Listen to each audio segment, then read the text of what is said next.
Hello friends, welcome to our channel. ఈరోజు మనతో పాటు ఉన్నారు Medicover hospitals plastic and cosmetic surgeon doctor Rajasekhar Madala garu. Sir నమస్తే. నమస్తే అండి. How are you sir? All good, thank you. చెప్పండి. సో రాజశేఖర్ గారు ఆల్మోస్ట్ ఈ ఫీల్డ్లో ఎన్ని ఇయర్స్ నుంచి ఉన్నారు సార్? 10 years నుంచి ఉన్నాను. ఓకే. అంటే నేను ఎంబీబీఎస్ అయినా లెక్కేసుకుంటే చాలా అవుతుంది.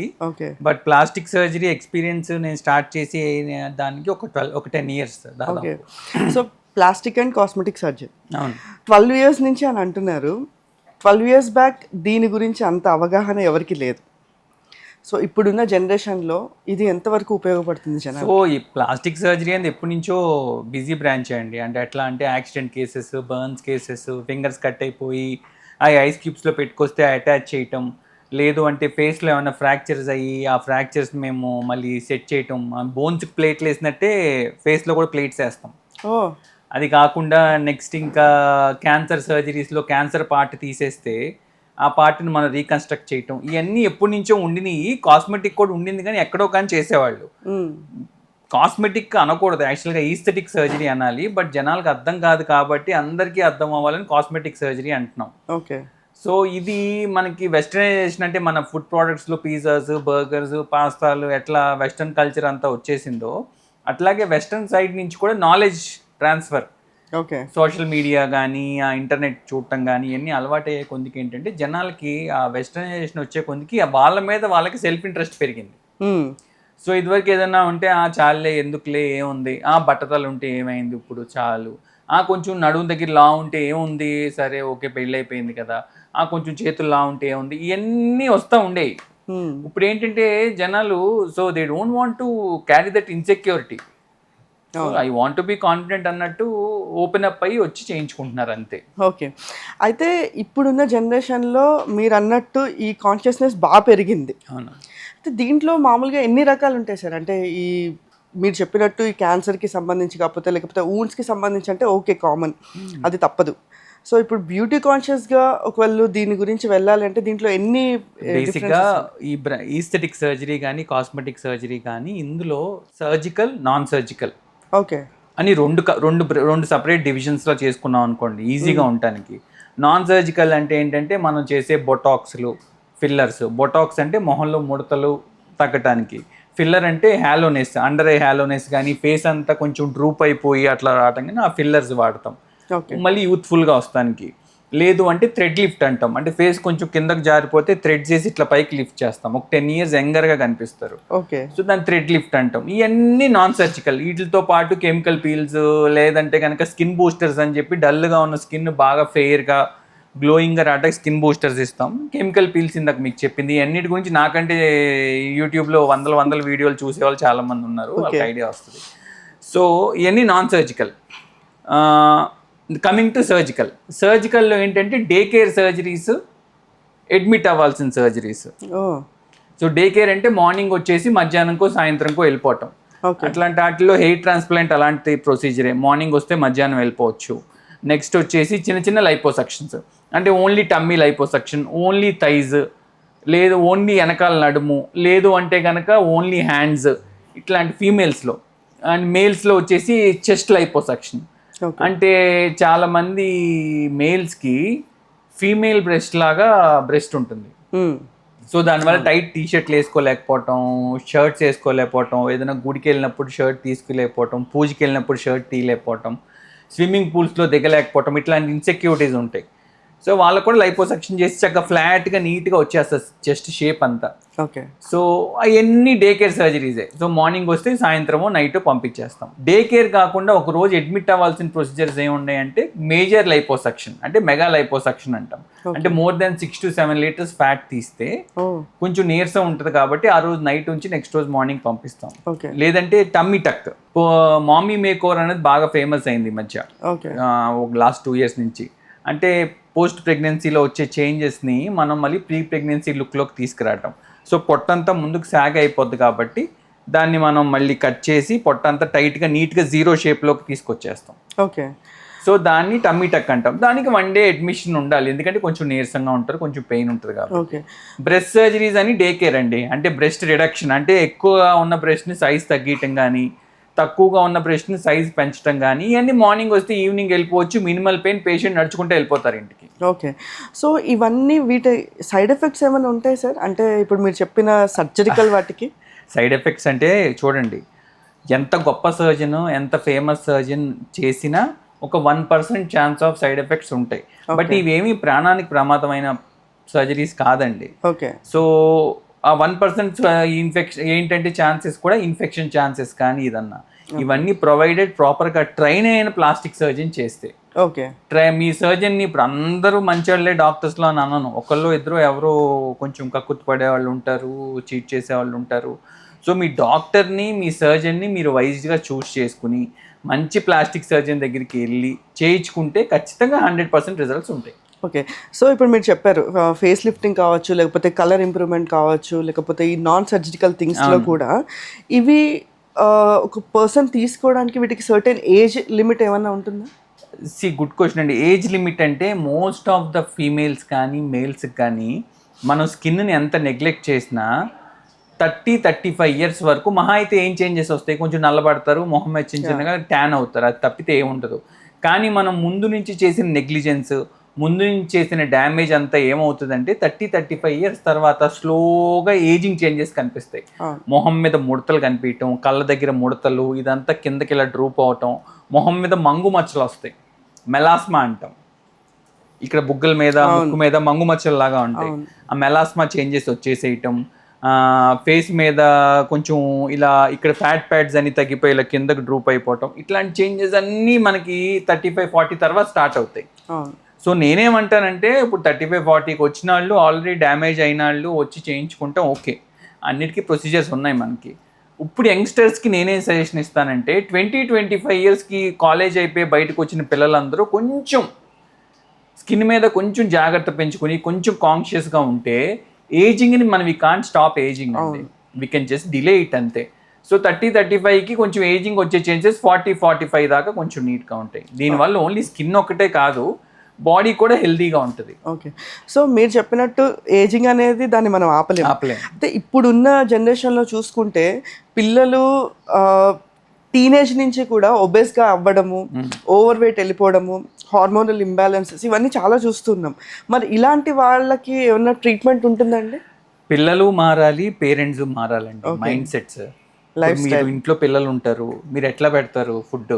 మీరైనా, మా పేరెంట్స్ మాకు పెట్టిందైనా, మా గ్రాండ్ పేరెంట్స్ అయినా ఎవరైనా మంచిగా అంత రైస్ పెట్టి అందులో నెయ్యి వేసి పక్కన ఇంత కొంచెం కూర పెడతారు, పెట్టి కలిపి మొత్తం తినే వరకు ఊరుకోకుండా వాడికి ఫోన్ చూపించో, టీవీ చూపించో, బయట తిప్పో, ఏదో ఒకటి చేసో మొత్తం కుక్కుతారు. అది అయ్యే టైంకి వాడు నిద్రపోతాడు, ఎందుకంటే అంత మత్తు వచ్చేస్తుంది. సో ఇంత కార్బోహైడ్రేట్స్ పెడుతున్నాం మనం, కొంచెం ప్రోటీన్ పెడుతున్నాం, అది తప్పు, అలా పెట్టకూడదు. ఎక్కువ అమౌంట్ ఆఫ్ ప్రోటీన్ కానీ, ఫైబర్స్ కానీ, వెజిటేబుల్స్, ఫ్రూట్స్ ఇట్లాంటివి వెళ్ళాలి, తక్కువ అమౌంట్ ఆఫ్ కార్బ్స్ వెళ్ళాలి. అంటే సింపుల్గా అందరికి అర్థమయ్యేది చెప్పాలి అంటే మనం కూర ఎంత తింటామో అంత అన్నం తినాలి, అన్నం ఎంత తింటామో అంత కూర తినాలి. ఓకే. సో ఈ డైటరీ చేంజెస్ అన్ని ఫాలో అయితే మైల్డ్ న్యూట్రియంట్స్, వైటమిన్స్, మినరల్స్ అన్నీ వెళ్తాయి బాడీకి. సో మనం హెల్తీగా ఉంటాం. సో ఈ మైండ్ సెట్ సంవత్సరం పిల్లాడి దగ్గర నుంచే మారాలి. పేరెంట్స్ ఫుడ్ ఫీడ్ చేయటం అవన్నీ మార్చుకుంటూ వెళ్తే నీట్గా ఈ ఒబెసిటీ అనేది రాదండి. అండ్ డయట్ ఎప్పుడు పడితే అప్పుడు మార్నింగ్ ఒకసారి, మధ్యాహ్నం ఒకసారి, సాయంత్రం ఒకసారి, రాత్రికి ఒకసారి ఫుడ్స్ తింటా, మధ్యలో స్నాకింగ్, ఇవన్నీ మనకు అలవాటు చేశారు బాగా. సో ఇవన్నిటి వల్ల డయాబెటీస్ ఛాన్సెస్ పెరుగుతున్నాయి, ఓవర్ వెయిట్ అవుతున్నారు. ఇలా కాకుండా ఎప్పుడు ఆకలేస్తే అప్పుడు తినాలి అనే కాన్సెప్ట్ పెట్టుకోవాలి. Intermittent fasting is excellent way of diet అండి. ఓకే. సో ఎట్లా అంటే ఒక 12 అవర్స్ ఫాస్టింగ్ ఉండి 12 అవర్స్ తినగలిగితే దట్స్ ఎ బెస్ట్ థింగ్. ఆ టైంలో కూడా మీరు న్యూట్రిషియస్ ఫుడ్ చూస్ చేసుకుంటాం. ఆకలి తగ్గింది అనుకున్నప్పుడు ఫుడ్ ఆపేయాలి. మనం ఇది బిర్యానీ ఆర్డర్ చేసుకున్నాం కదా అని మొత్తం కంప్లీట్ చేయాలని ఏం లేదు. నీకు ఆకలి సరిపోయింది, ఓకే, అది పార్సల్ చేసి వెళ్ళిపో. అట్లా చిన్న చిన్న చేంజెస్ చేసుకుంటే ఒబెసిటీ రాదండి. ఓకే. సెకండ్ థింగ్ వచ్చేసి స్కిన్కి, హెయిర్కి ఏం ప్రొటెక్షన్ తీసుకోవాలి. స్కిన్కి వచ్చేసి బాడీకి పెట్టే సోపు ఫేస్కి పెట్టకూడదండి. సో ఫేస్కి ఏంటంటే మనకు ఆయిలీ స్కిన్ అయితే ఒక రకమైన ఫేస్ వాష్, డ్రై స్కిన్ అయితే ఒక రకమైన ఫేస్ వాష్, పింపుల్స్ వచ్చేదైతే ఒక రకంగా, ట్యానింగ్ ఉంటే ఒక రకంగా, ఇలా డిఫరెంట్ స్కిన్స్కి, టెక్స్చర్స్కి, స్కిన్స్కి, నేచర్కి సంబంధించిన ఫేస్ వాష్లు సపరేట్గా ఉంటాయి. మీరు ఒకసారి మీ డాక్టర్ని, ప్లాస్టిక్ సర్జన్ కానీ డర్మటాలజిస్ట్ని కానీ కలిస్తే వాళ్ళు మీ స్కిన్ చూసి చెప్పేస్తారు. అవును. సో అదొక ఫేస్ వాష్ చేసుకోగానే పని అయిపోయింది అనుకోకూడదు, అలా ఫేస్ని వదిలేయకూడదు, డ్రై అయిపోద్ది ఫేస్. సో డ్రై అవ్వకుండా మాయిశ్చరైజర్, మళ్ళీ సేమ్ స్కిన్కి తగ్గట్టు మాయిశ్చరైజర్ ఉంటుంది. ఇదంతా 2 రాసిన తర్వాత సన్ స్క్రీన్ అండి. This is very very important. Western పాపులేషన్కి మన మన ఇండియన్ పాపులేషన్కి తేడా ఏంటి అంటే వాళ్ళ కల్చర్లో సన్ స్క్రీన్ ఎప్పటి నుంచో ఉంది. ఓకే. మనకి సన్ స్క్రీన్ అనేది మనమే రాయం, ఇంకా పిల్లలకి ఎందుకు రాస్తాం? సో అట్లా అయిపోయిందంటే సన్ స్క్రీన్ SPF 50+ ఉన్నది. మనం సన్ స్క్రీన్ అగైన్ మళ్ళీ ఆయిలీ స్కిన్నా ఏ స్కిన్నా చూసి sunscreen. So face wash, moisturiser, sunscreen, ఈ 3 కంపల్సరీ రాయాల్సిందే. వర్షం పడుతున్నా, ఎండ ఉన్నా, మంచు పడుతున్నా, ఇంట్లోనే ఉన్నా కూడా ఈ 3 మనం డే టైం రొటీన్ మనం ఫాలో అవ్వాల్సిందే. 1 year పిల్లల నుంచి మొదలుపెట్టి మనం చనిపోయే వరకు ఇది చేయాల్సిందే. సో సగం ప్రాబ్లమ్స్ ఇక్కడే సాల్వ్ అయిపోతాయి. నైట్ ఒక నిద్రపోయేటప్పుడు మళ్ళీ ఫేస్ వాష్, మాయిశ్చరైజర్తో పాటు ఏదన్నా ఒక చిన్న క్రీమ్, మీ స్కిన్కి తగ్గట్టు క్రీమ్ ఇస్తారు. ఓకే. సో ఏదో బయట యాడ్స్లో బోల్డ్ అని కనిపిస్తాయి మనకి, ఇన్స్టాగ్రామ్లో కనిపిస్తూ ఉంటాయి. ఇన్స్టాగ్రామ్ ఇన్ఫ్లుయెన్సర్స్ కొంతమంది ఈ ప్రోడక్ట్స్ వాడండి, ఇది వాడితే అసలు మీకు మొత్తం తగ్గిపోద్ది, అసలు మీ స్కిన్ కలర్ మారిపోద్ది అన్నట్టు కొన్ని వందల సంవత్సరాల నుంచి ఉన్నాయన్నీ వదిలేసి మనం ఇప్పుడు ఇన్ఫ్లుయెన్సర్ చెప్పే వింటున్నాం. ఓకే. సో మీరు చెప్పినట్టు డర్మటాలజిస్ట్ కానీ లేకపోతే మీరు ప్లాస్టిక్ సర్జరీ, ఇప్పుడు ఎవరు ఏదైనా ఒక చిన్న స్కిన్కి సంబంధించింది కానీ లేకపోతే ఏదైనా ప్రాబ్లం వస్తే జనాలు కన్ఫ్యూజ్ అయిపోతున్నారు ఎవరి దగ్గరికి వెళ్ళాలి అని. ఎందుకంటే వాళ్ళు ఒక రకంగా చెప్తున్నారు, మీరు ఒక రకంగా, even though you are certified and they are also certified, కానీ జనాలకు ఒక రకమైన భయం వచ్చేస్తుంది అనమాట. ఎందుకంటే వాళ్ళ దగ్గరికి వెళ్తే రకరకాలవి చెప్పేస్తున్నారు, డబ్బులు ఖర్చు అయిపోతున్నాయి, కానీ రిజల్ట్ కనిపించట్లేదు. అదంతా అయిపోయిన తర్వాత మళ్ళీ తిరిగి ప్లాస్టిక్ సర్జరీ దగ్గరకు ఇట్లా జరుగుతూ, డర్మటాలజిస్ట్. సో దీనికి మీరు ఇచ్చే వాల్యుబుల్ సజెషన్ ఏంటి? ఒక్కటండి, మీరు మోసపోవటానికి రెడీగా ఉంటే మోసం చేసేవాళ్ళు 100 మంది రెడీగా ఉంటారు. ఓకే, అంతే కదా. సో మొన్న లక్నోలో రీసెంట్గా ఒక 2 ఇంజనీర్స్ హెయిర్ ట్రాన్స్ప్లాంట్ చేసుకుని చనిపోయారు. చేయించుకుని ఇన్ఫెక్షన్ వచ్చి 1 weekలో చనిపోయారు. హెయిర్ ట్రాన్స్ప్లాంట్ చేసింది ఎవరు అంటే డెంటిస్ట్. మన తెలంగాణ మెడికల్ కౌన్సిల్, ఇండియాలో ఎవరు ఇవ్వలేదు, మన తెలంగాణ మెడికల్ కౌన్సిల్ స్ట్రిక్ట్గా రూల్ పాస్ చేసింది, ఏదర్ ప్లాస్టిక్ సర్జన్ ఆ డెర్మటాలజిస్టే చేయాలి హెయిర్ ట్రాన్స్ప్లాంట్, ఇంకెవరూ చేయకూడదు అని. ఇప్పుడు వాళ్ళు చదువుకున్న వాళ్ళు సాఫ్ట్వేర్ ఇంజనీర్స్, వాళ్ళకి నాలెడ్జ్ ఉంది, పొద్దున్న లెగిస్తే ChatGPTలు, గూగుల్ అన్నిట్లో ఎతుకుతారు. కనీసం హెయిర్ ట్రాన్స్ప్లాంట్ ఎవరి దగ్గరికి వెళ్ళాలని గూగుల్ అన్నా చేయొచ్చు కదండి, కొంచెం రీసెర్చ్ చేయాలి కదా దాని మీద. డైరెక్ట్గా నువ్వు వెళ్ళిపోయి మోసపోతానంటే మోసం చేసేవాళ్ళు ఉంటారు. సో మనం ఏంటంటే డాక్టర్ దగ్గరికి వెళ్ళే ముందు మనకు వచ్చిన ప్రాబ్లం ఏంటి, దాన్ని ఎవరు ట్రీట్ చేయగలరు. ఇప్పుడు నా దగ్గరికి వచ్చి చెస్ట్ పెయిన్ అంటే నేను ట్రీట్ చేస్తే ఎంత బూత్ అది, అవును అంతే కదా. నాకు బ్రెయిన్లో బ్లీడ్ అవుతుంది అని మీరు ఏదో చేయండి డాక్టర్ గారు, మీరు ఇంటర్వ్యూలో మాట్లాడుతున్నారు కదా, మీరు బాగా మాట్లాడుతున్నారు, కొంచెం నాకు ఇది కూడా ట్రీట్ చేయండి, షుగర్ ట్రీట్ చేయండి, నాకు ఫీవర్ ట్రీట్ చేయండి అంటే నేను ట్రీట్ చేస్తే తప్ప కాదా? అది తప్పే. ఆ ఎథిక్స్ నాకు ఉన్నాయి, అందరికి ఉండాలని లేదు కదా. సో మనం ఏంటంటే ఎవరి దగ్గరికి వెళ్ళి ఏం ట్రీట్మెంట్ తీసుకోవాలి, ఏ ప్రాబ్లం వస్తే ఎవరి దగ్గరికి వెళ్ళాలో మినిమం కొంచెం అవగాహనతో వెళ్ళాలి. రెండోది, వెళ్ళిన తర్వాత గుడ్డిగా నమ్మేయకూడదు. ఇప్పుడు మీరు నా దగ్గరికి ఒక సర్జరీ కోసం వచ్చారు, వస్తే సార్ మీరు ఈ సర్జరీ ఎన్ని చేశారు, కొంచెం నాకు ఫొటోస్ చూపించండి, బిఫోర్ ఆఫ్టర్ ఫొటోస్ మీకు ఏసీ అని అడిగితే అప్పుడు నా మీద వాళ్ళకి నమ్మకం వస్తుంది. అవును, ఇదివరకు డాక్టర్లు తిట్టేవాళ్ళు, ఇప్పుడు ఎవరో తిట్టట్లా, టైం స్పెండ్ చేసి చెప్తున్నారు. సో మీకు ఎంత ఎక్స్పీరియన్స్ ఉంది, మీరు ఎక్కడ చదువుకున్నారు, మీ డిగ్రీ ఏంటి. ఇంతకుముందు ఒక ఆయన వచ్చారు మొన్న ఈ మధ్య, లైపోసక్షన్ వాళ్ళ అబ్బాయి కోసం వచ్చారు. వస్తే డాక్టర్ గారు ఈ లైపోసక్షన్ మీరు ఎన్ని చేశారు అని అడిగారు. నేను ఒక 250-300 పైనే చేశానండి ఈ మధ్యకాలంలో, ఆ తర్వాత కౌంట్ కూడా మేము పెట్టుకోవట్లేదు, 250 పైనే గ్యారంటీ అయి ఉంటాయి అన్న. అదేంటండి 250 అంటే చాలా తక్కువ కౌంట్ కదా, మీరు అంత తక్కువ చేస్తే ఎట్లాగా, కనీసం ఒక 5,000-10,000 అన్న చేస్తే మేము నమ్మకంగా చేయించుకుంటాం కదా అంటే వాళ్ళకి ఎట్లా ఉందంటే పాపం రేర్ సర్జరీ రోజు చేసేది కాదు లైపోసక్షన్, వారానికి 1 వారానికి 2 చేస్తాం, మిగతా యాక్సిడెంట్ కేసులు అన్నీ చేస్తాం కదా. సో ఏంటంటే 1,000, 2,000, 5,000, 10,000 చేస్తే ఈయన పెద్ద సర్జను, 350-400 చేస్తే ఈయన చిన్న సర్జను అన్నట్టు అనుకుంటారు. బట్ ఏంటంటే ఎన్ని సర్జరీలు లైపోసక్షన్లు రెగ్యులర్గా జరగవు, వారానికి 1-2 అవుతూ ఉంటుంది. నేను చెప్తాక అబద్ధం చెప్పిన 2,000-3,000 లైపోసక్షన్లు చేశానంటే నా ఎక్స్పీరియన్స్తో ఊరికే కూర్చుని అక్కడ మీరు లెక్క వేసుకుంటే ఈయనకి ఏజ్ ఎంత, ఈయన ఎన్ని రోజుల డిగ్రీలో రోజుకు 5-6 లైపోసక్షన్లు చేశానంటే ఎవడో నమ్మడు. సో కాబట్టి మీరు వాళ్ళు చెప్పేది వినాలి కొంచెం. అంటే జనాల దృష్టిలో ఏంటంటే ఏది వచ్చినా సరే లైపోసెక్షన్ చేసేసామని చెప్తే అప్పుడు నమ్ముతారు. అబద్ధాలు చెప్తే నమ్ముతారు. అబద్ధాలు చెప్పి ఎన్ని రోజులు మనం మోసం చేస్తాం. ఇప్పుడు హెయిర్ ట్రాన్స్ప్లాంట్స్ ఒక 300 దాకా చేశానండి నేను లాస్ట్ 3 yearsలో స్టార్ట్ చేసిన తర్వాత. 1000 చేశానని చెప్పాను అనుకోండి, 1000 హెయిర్ ట్రాన్స్ప్లాంట్లు చేశానని చెప్తే నమ్ముతారా? వాళ్ళ సాటిస్ఫాక్షన్ కోసం మనం చెప్పాము అనుకోండి, రేపొద్దున క్రాస్ చెక్ చేసుకుంటే మనం మోసం చేసినట్టు అవుద్ది కదా, మన క్రెడెన్షియల్స్ మొత్తం పోతాయి. అందుకని వచ్చి ఎన్ని సర్జరీస్ చేశారు, మీరు ఏ ఎక్స్పీరియన్స్ ఉంది, జెన్యున్గా మాట్లాడి రీసెర్చ్ చేసి అసలు ఈ డాక్టర్ గురించి ఏంటి అని మొత్తం చదివి చేయించుకుంటే యూజువల్గా ప్రాబ్లమ్స్ రావండి. మనం ఈ రీసెర్చ్ చేయకుండా పైన వెళ్ళి ఎవరో ఏదో చెప్పారు, పలానా వాళ్ళు చెప్పారని వెళ్ళి చేయించుకుంటే మోసపోతాం. ఓకే, సో ఇప్పుడు మీరు చెప్పినట్టు సోషల్ మీడియా వచ్చిన తర్వాత జనాలకి ఒక భయం అనేది క్రియేట్ అయిందండి. మెడికల్ పరంగా కావచ్చు, లేకపోతే ఇంకా ఏ రకంగా అయినా సరే జనాలు భయంతో ఉంటున్నారు. అంటే ఏదైనా ఒక ప్రాబ్లం వచ్చింది అంటే ఒకప్పుడు గూగుల్ చేసేవాళ్ళు, ఇప్పుడు సోషల్ మీడియా చూస్తున్నారు.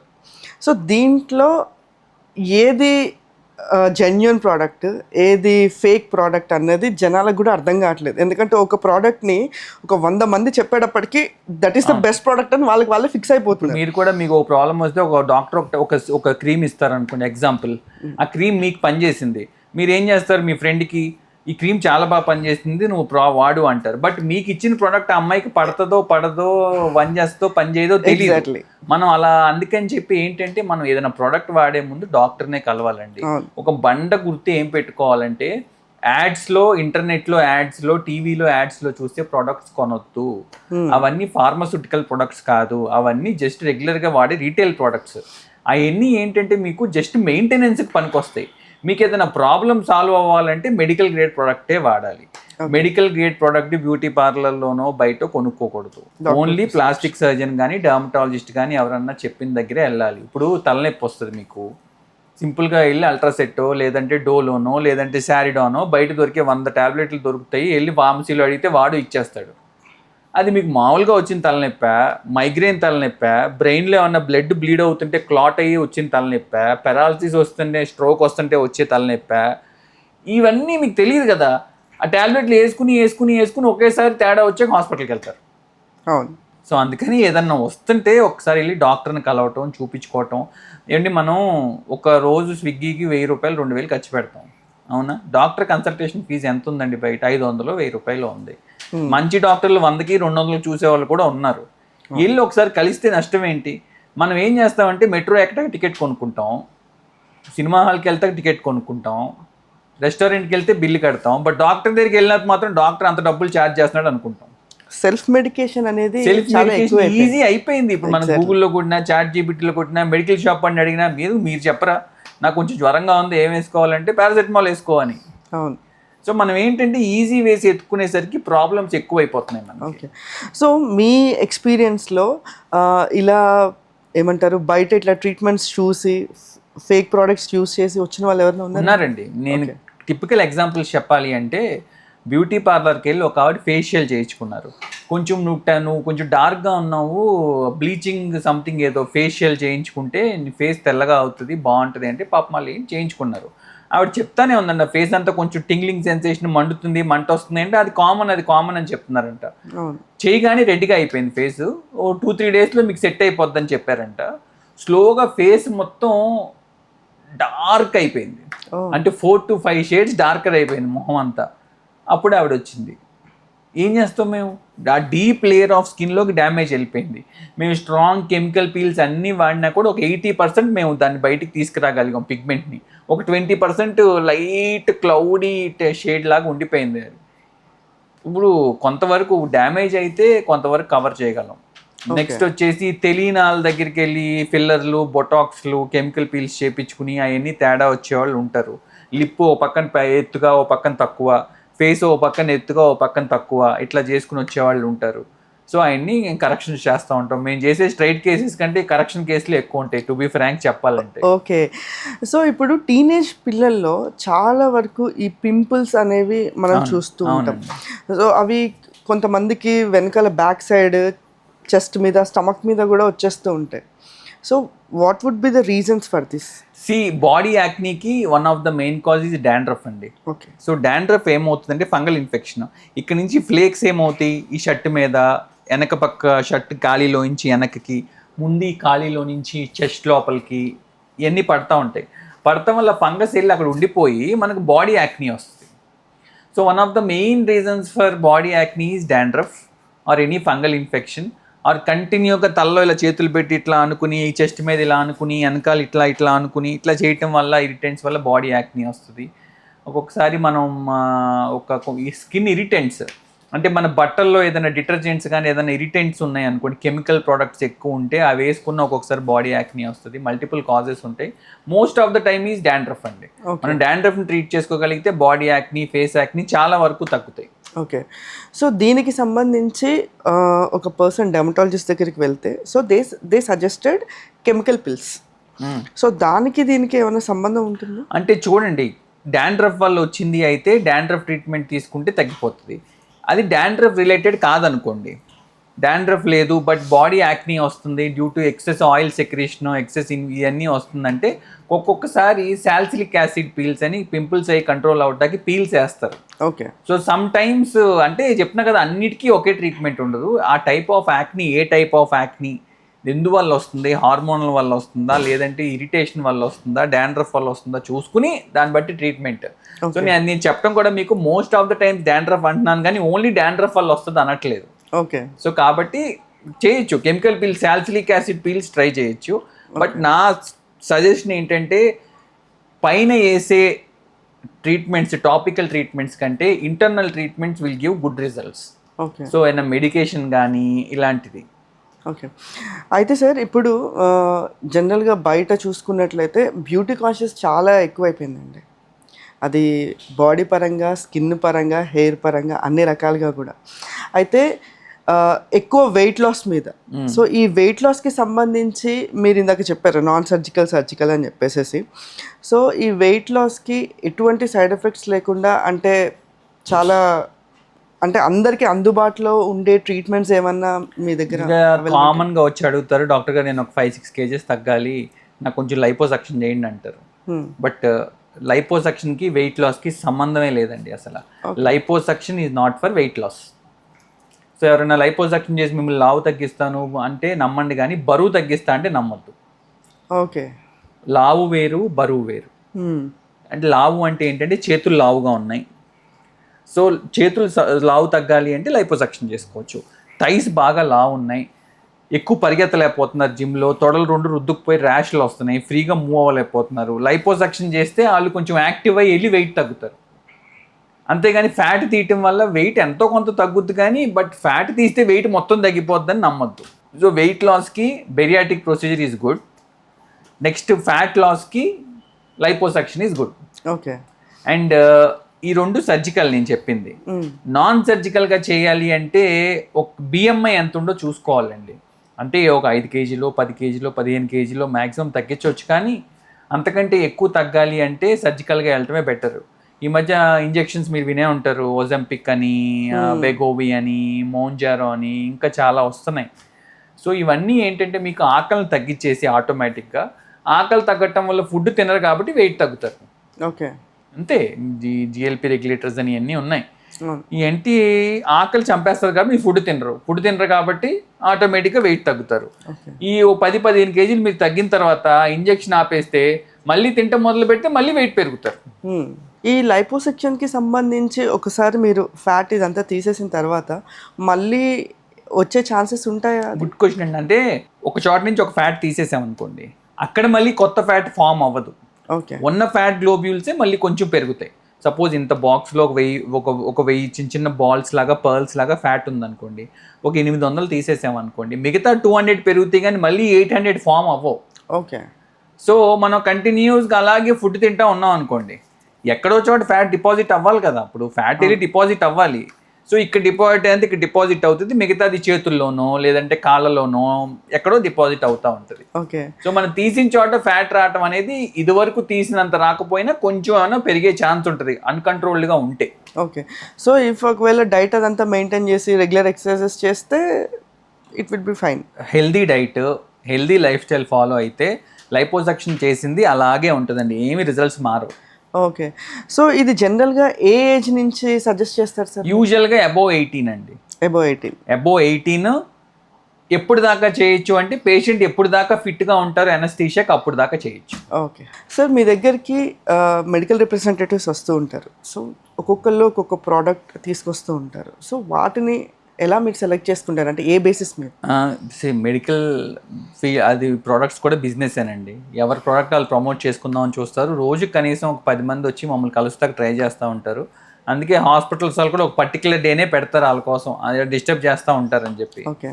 సో చాలామంది వచ్చి మా ప్రోడక్ట్ రాయండి, మాది రాయండి అని అడుగుతారు. సో అప్పుడు మనం ఎలా సెలెక్ట్ చేసుకుంటాము అంటే కనుక కంపెనీ చూస్తాం. సో కొన్ని పెద్ద డ్రగ్ కంపెనీస్ ఉన్నాయి, ఎప్పటి నుంచో ఉన్నాయి కంపెనీస్. సో ఇంటర్నేషనల్ స్టాండర్డ్స్ ఉన్న కంపెనీస్, వాళ్ళు తయారు చేసిన ప్రోడక్ట్ అనగానే మాకు కొంచెం నమ్మకం వస్తుంది. ఓకే ఇంత పెద్ద కంపెనీ నుంచి ప్రోడక్ట్ వచ్చింది అంటే okay this is a good product. At the same time 4-5 companies ఉంటాయి సేమ్ ప్రోడక్ట్స్ తయారు చేసేవి.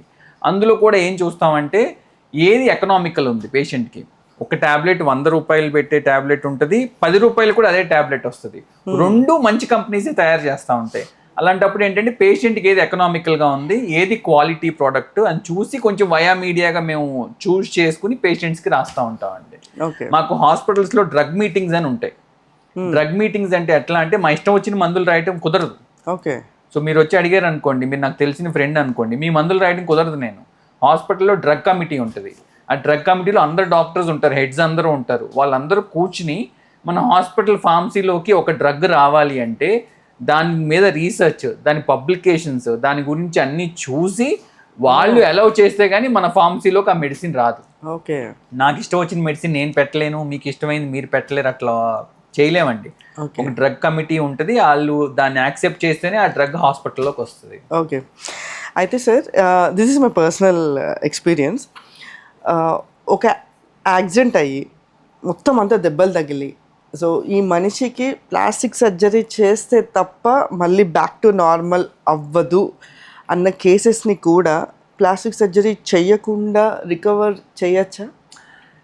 మీకు అందరికీ ఎట్లా ఉంటుందంటే అండి, మూవీలో జోక్స్ కూడా ఉంటాయి. నీ మధ్య నేను కూడా ఏదో సరదాగా ఒక రీల్ చేశాను, మా ప్లాస్టిక్ మేము తెచ్చుకుంటే తక్కువ ఛార్జ్ చేస్తారా అని. సో ప్లాస్టిక్ సర్జరీ అంటే ఏదో తెచ్చి చేస్తామని కాదండి. ప్లాస్టీ అంటే ఏంటంటే రీకన్స్ట్రక్షన్, మొత్తం దాన్ని సరి చేయటాన్ని ప్లాస్టీ అంటాం. దేన్నైనా రీకన్స్ట్రక్ట్ చేయటాన్ని. అదే. సో రైనోప్లాస్టీ అంటే ముక్కు రీకన్స్ట్రక్ట్ చేయటం, ఓటోప్లాస్టీ అంటే చెవు చేయటం, కీలియోప్లాస్టీ అంటే ఒక క్లిప్ చేయటం, అట్లా డిఫరెంట్ ప్లాస్టీస్ ఉంటాయి. మ్యామోప్లాస్టీ అంటే బ్రెస్ట్, అట్లాగా. ఓకే. సో ప్లాస్టిక్ సర్జన్ ఏం చేస్తాడు అంటే ఎంత తక్కువ మచ్చపడితే కుదురుతుందో అంత తక్కువగా చేయటం, అంత జాగ్రత్తగా చేయటం ఒకటి ప్లాస్టిక్ సర్జన్ చేసే పని. లేదు ఎంత తక్కువ, ఇప్పుడు ఏళ్ళు ఉందనుకోండి, ఇక్కడ దాకా నలిగిపోయింది అనుకోండి ఏదన్నా పడి, మామూలుగా అయితే ఇక్కడ దాకా తీసేస్తారు. మేమేం చేస్తామంటే ప్లాస్టిక్ సర్జన్స్ కనీసం ఇక్కడ దాకా మొత్తం నలిగిపోయింది, ఈ ముక్క బతుకుద్దన్నా కూడా ఈ ముక్కనన్నా కాపాడతాక ట్రై చేస్తాం. ఎందుకు అంటే ఇలా పట్టుకుంటాకో చేయటానికో ఏదో పని ఉంటుందని చెప్పి. సో ప్లాస్టిక్ సర్జన్ ఏం చేస్తాడంటే ఎంతవరకు టిష్యూని అంటే కండని, బోన్ని ఎంతవరకు మనం సేవ్ చేయగలమో అంతవరకు సేవ్ చేయటమే ప్లాస్టిక్ సర్జరీ. దేనన్నా పోయిన దాన్ని తిరిగి రీకన్స్ట్రక్ట్ చేయటమే ప్లాస్టిక్ సర్జరీ. ఇక్కడ ఇదంతా కండ పోయింది, ఇక్కడ దాకా చేయి తీసేయకుండా ఇట్లా పొట్టకి ఇలా పెట్టి కండని ఇట్లా వేస్తాం, రీకన్స్ట్రక్ట్ చేస్తాం, కొన్ని రోజులు తర్వాత తీసేస్తాం, కట్ చేస్తాం. సో ఇలాంటివన్నీ ఫ్లాప్ కవర్స్, స్కిన్ గ్రాఫ్ట్లు ఇవన్నీ చేయటాన్ని ప్లాస్టిక్ సర్జరీ అంటారండి. సో ప్లాస్టిక్ సర్జరీ అంటే ఏదో తీసుకొచ్చి ఇలా మొహం మార్చేయటం, అదే సినిమాలో అల్లు అర్జున్ గారు, నేను రామ్ చరణ్ గారి మొహాలు ఇలా మార్చేస్తారు. సో అలా మార్చేయటం ఇవన్నీ కాదు. సో ప్లాస్టిక్ సర్జరీ అంటే ఏంటంటే ఇప్పుడు ఫేస్ ట్రాన్స్ప్లాంట్స్ కూడా చేస్తాం. ఎట్లా అంటే యాక్సిడెంట్ అయ్యి పచ్చడి అయిపోయిన ఫేస్ని ఇంకొక బ్రెయిన్ డెడ్ పేషెంట్ ఎవరన్నా ఉంటే ఆ ఫేస్ని తెచ్చి ఈ పేషెంట్కి పెడతాం. కానీ ఆ పేషెంట్ ఎలా ఉన్నాడో ఎగ్జాక్ట్గా ఈ పేషెంట్ అలా రాడు.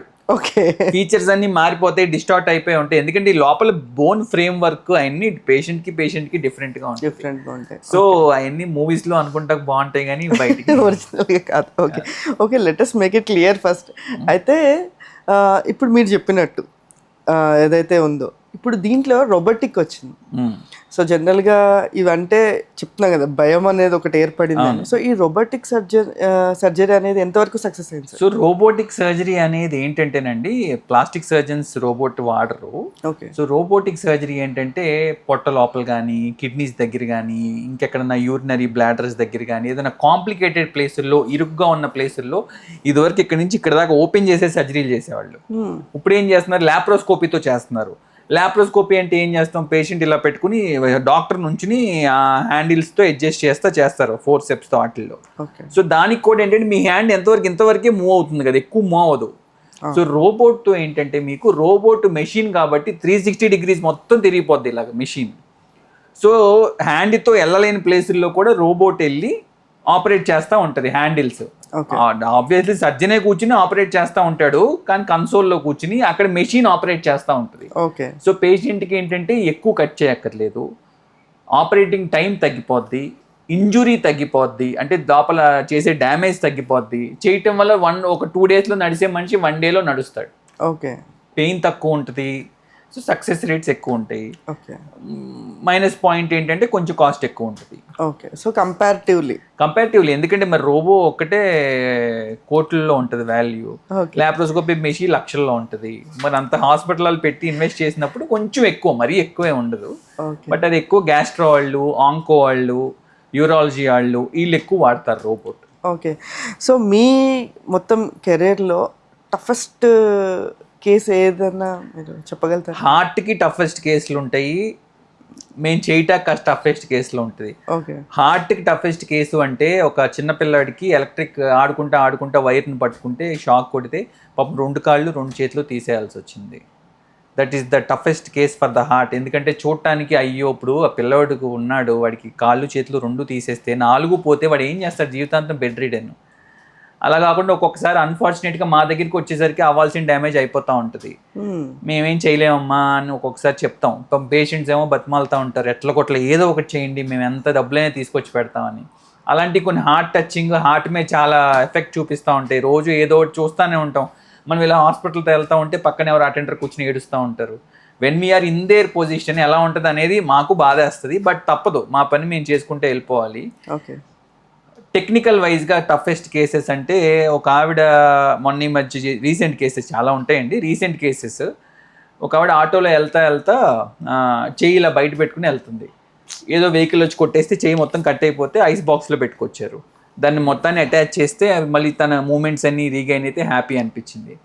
ఇంకొక కేసు ఏమో వైఫ్ హస్బెండ్ బైక్ మీద వెళ్తుంటే యాక్సిడెంట్ అయ్యి ఈవిడ ఎగిరి వెనకాల నుంచి పడి ముందుకి పడిపోయింది. ఆ పడతం దేని మీద పడింది, హైవే మీద పక్కన గట్రస్ ఉంటాయి చూడండి, వెహికల్స్ పక్కకి వెళ్ళిపోకుండా ఐరన్ పెట్టి ఉంటాయి, దాని మీద వెళ్ళి మొహం పడగానే మొహంలో ఎన్ని ఎముకలు ఉంటాయో అన్ని ఎముకలు ఇరిగిపోయినాయి. మీ తాతగాని సిటీ స్కాన్ చూపిస్తాను, ఆవిడది పేషెంట్ ఫోటో చూపించలేను, సిటీ స్కాన్ చూపిస్తాను. ఆవిడది చేయటానికి మాకు చాలా కాంప్లికేటెడ్ అయింది. ఇదొక టఫ్ కేసు. ఒక ఇంటర్మీడియట్ పిల్ల 4th floor నుంచి కిందకి దుక్కేసింది. ఆ అమ్మాయికి కూడా బాగా డ్యామేజెస్ అయినాయి. ఉంటాయండి, కేసులు వస్తూనే ఉంటాయి. టెక్నికల్గా ఛాలెంజింగ్ కేసులు వస్తేనే మాకు కూడా ఏంటంటే మా టాలెంట్ని పెంచుకుంటా దెబ్బలు కొట్టుకుని రమ్మని మేము చెప్పాం. మేము కూడా ఇంప్రూవ్ అవ్వాలంటే కాంప్లికేట్ కేసులే డీల్ చేయాలి. Of course. మీరు ఇంత అంటే ఇంత ఫ్రెండ్లీగా, ఇంత ఓపెన్గా, అంటే మరి కమర్షియల్గా కాకుండా ఇంత ఓపెన్గా చెప్పారు. అయితే సోషల్ మీడియాలో మనం ఇన్ని చూస్తున్నాము, లిటరల్లీ జనాలకు ఒక భయం వచ్చేసింది, ఏది వాడాలో తెలియని ఒక స్టేజ్లో ఉన్నారు. సో ఇలాంటి సిచ్యువేషన్లో ఒక ప్రాపర్ ట్రీట్మెంట్ జరగాలి, ఒక ప్రాపర్ మెడికేషన్ రావాలి అంటే మీరు జనాలకి ఇచ్చే సజెషన్ ఏంటి? మీరు ఒక కారు కొనుక్కుంటుంటే ప్రాపర్ రీసెర్చ్ చేసి కొనుక్కుంటారు. మీరు ఒక ఫోన్ కొనుక్కుంటున్నా కూడా ప్రాపర్గా దాని గురించి డేస్ తరబడి కష్టపడి దాని గురించి డీటెయిల్స్ కనుక్కుని పక్కన వాళ్ళని, తెలిసిన వాళ్ళని, తెలియని వాళ్ళని అందరినీ అడిగి చేసుకుంటారు. సో అలాంటి చిన్న చిన్న వస్తువుల్లో కూడా అంత జాగ్రత్త పడినప్పుడు మీ సర్జన్ని కానీ మీ డాక్టర్ని కానీ చూస్ చేసుకునేటప్పుడు జాగ్రత్తగా చూస్ చేసుకోండి. అప్పుడు మీ డాక్టర్ని తిట్టుకోరు, వాళ్ళు మిమ్మల్ని తిట్టుకోకుండా ఉంటుంది. సార్ జనరల్గా ఇప్పుడు చాలామందికి కలర్ ఇంప్రూవ్మెంట్ కానీ, వైట్నింగ్ కానీ ఇలాంటి వాటి మీద వెళ్ళాలి అని అనుకుంటా. అంటే ఒకవేళ ఇప్పుడు డల్ స్కిన్ కాదు, ఫెయిర్ గా ఉన్న వాళ్ళు కూడా నేను ఇంకా ఫెయిర్ అవ్వాలని అనుకుంటున్నాను. పూర్ థింగ్ అది అలా అయిపోయింది సొసైటీలో ఇప్పుడు. గ్లూటథయోన్ డ్రిప్స్ అని. గ్లూటథయోన్ డ్రిప్ అంటే సరే ఒక రకంగా నమ్ముతాం, ఎందుకంటే ఏదో బ్లడ్లోకి వెళ్తుంది కాబట్టి. గ్లూటథయోన్ టెంపరీ అయినా దాని యాక్షన్ కొంచెం మన ఫెయిర్గా చేస్తుంది, ఒక వారం 10 రోజుల ఎఫెక్ట్ ఉంటుంది, సరే ఓకే నమ్ముతాం. Glutathione soaps, glutathione creams, glutathione రకరకాల గ్లూటథయోన్ వచ్చేసి అసలు face wash, glutathione face wash అంటే నీ మొహం మీద ఒక 30 సెకండ్లు ఉండే ఫేస్ వాష్ కూడా నేను తెల్లగా చేసేస్తే ఇంకా మనం ఇంక వాళ్ళు ఎలా నమ్ముతాం అండి? సోప్ ఒక 10 సెకండ్స్ ఉండే సోప్ మిమ్మల్ని తెల్లగా ఎలా చేస్తుంది? ఏదో ఓవర్ నైట్ పెట్టుకునే క్రీమ్ అంటే ఏదో అనుకోవచ్చు. సో ఈ సోప్స్, క్రీమ్స్ ఇవన్నీ ఏంటంటే మెయింటెనెన్స్ కండి. మీకు ఫార్మస్యూటికల్గా ఏమన్నా పింపుల్స్ వస్తే క్రీమ్స్ వాడితే పనిచేస్తాయి, ఆయిల్ రాకుండా ఫేస్ వాష్ వాడచ్చు, ఇట్లాంటివి ఓకే. కానీ తెల్లగా అవటానికి మీరు అవన్నీ నమ్మలేమండి. ఆయన నమ్మారంటే ఇంకా నమ్మే వాళ్ళని మనం ఏం చేయలేము. ఓకే సార్, జనరల్గా genuine is a genuine thing, దాన్ని మనం మార్చలేం. ఒరిజినాలిటీ ఎప్పటికీ ఒరిజినాలిటీ. సో ఆ ఒరిజినాలిటీని కాపాడుకోవడానికి మనం ఏమన్నా మినిమం జాగ్రత్తలు కానీ లేకపోతే మినిమం కేర్? అంతేనండి, చెప్తున్నా కదా, face wash, moisturiser, sunscreen day time, night time ఏమో ఫేస్ వాష్, మాయిశ్చరైజరు, ఒక నైట్ క్రీము, ఇంతవరకు పెట్టుకుని హెల్దీ డైట్, హెల్దీగా వాటర్ తీసుకుంటాం, హెల్దీ హ్యాబిట్స్, రోజు కనీసం ఒక 10,000 స్టెప్స్ వేయటం, ఇట్లాంటి చిన్న చిన్నవి ఫాలో అయితే మనకి హెల్దీ డైట్, ఇందాక నేను చెప్పినప్పుడు రైస్ ఎంత తింటారో అంత కూర ఎంత తింటారో అంత రైస్, ఇలాంటివి చేస్తే ఆటోమేటిక్గా మనం హెల్దీగానే ఉంటామండి. ఏమన్నా మల్టీవైటమిన్ డెఫిషియన్సీస్ ఇలాంటివి ఉంటాయి, అప్పుడప్పుడు వచ్చి దానికోసం మల్టీవైటమిన్స్ ఒక కోర్స్ లాగా వాడుకుంటే డెఫిషియన్సీస్ అన్ని కరెక్ట్ అయిపోతాయి. మైక్రోన్యూట్రియంట్స్, మ్యాక్రోన్యూట్రియంట్స్ అని ఉంటాయి, అన్నీ ఫుడ్తో వెళ్ళవు. అలా వెళ్ళని కొన్ని రోజులు మల్టీవైటమిన్స్ అవి తీసుకుంటా ఉంటే సరిపోతుంది. ఓకే, అయితే మనం సోషల్ మీడియాలో చూసినట్లయితే చాలామంది అంటే కొంతమంది ట్రీట్మెంట్స్ కూడా చూపించేస్తున్నారు అనుకోండి, అది వేరే విషయము.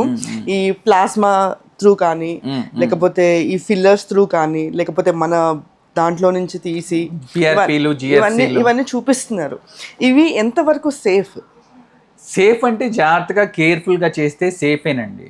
అవి ఎంతవరకు యూస్ఫుల్ అనేది ఇంపార్టెంట్. అండర్ ప్రొఫెషనల్ చేస్తే సేఫ్గానే ఉంటుంది. మీరు చేసేటప్పుడు కూడా ప్రొఫెషనల్గా సేఫ్గా చేసినవి అన్నీ యూజ్ అవ్వాలని లేదు. సో యూస్ఫుల్లా కాదా అనేది మనం కొంచెం చూసుకుని చేసుకుంటే బెటర్. ఓకే, సో రాజశేఖర్ గారు, థ్యాంక్ యూ సో మచ్. చాలా వాల్యుబుల్ ఇన్ఫర్మేషన్ ఇచ్చారు అండ్ అవగాహన అయితే బాగా కల్పించారు. ఎందుకంటే ఇప్పుడున్న జనరేషన్లో సోషల్ మీడియా ట్రీట్మెంట్స్ ఎక్కువైపోయాయి కాబట్టి so don't go for that. మంచి ప్రొఫెషనల్ డాక్టర్స్ని కలవండి. మన మెడికవర్లో రాజశేఖర్ గారు ఉన్నారు, మీకు ఎలాంటి అవసరం ఉన్నా ఆయన వచ్చి సంప్రదించవచ్చు. అన్నే కాదండి, ఏ ట్రైన్డ్ ప్లాస్టిక్ సర్జన్ అన్న కలవండి. Thank you so much sir. Thank you.